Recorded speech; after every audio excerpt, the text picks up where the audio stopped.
What's up guys? In this tutorial, I will show you how to change the language you hear on YouTube videos. This should be quite an easy tutorial. For more information, click on the first link in the description below.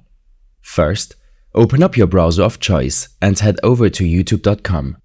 Before you start changing the audio language of any YouTube video, know that this option is only available in videos whose owners have enabled this feature by uploading the relevant audio language tracks when publishing.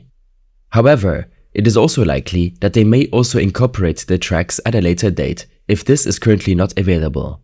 We will show the feature on this particular video as it uses several audio tracks.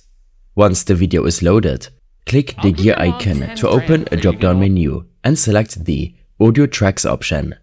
Click it to find the list of available audio language tracks for the corresponding video and choose your preferred audio track.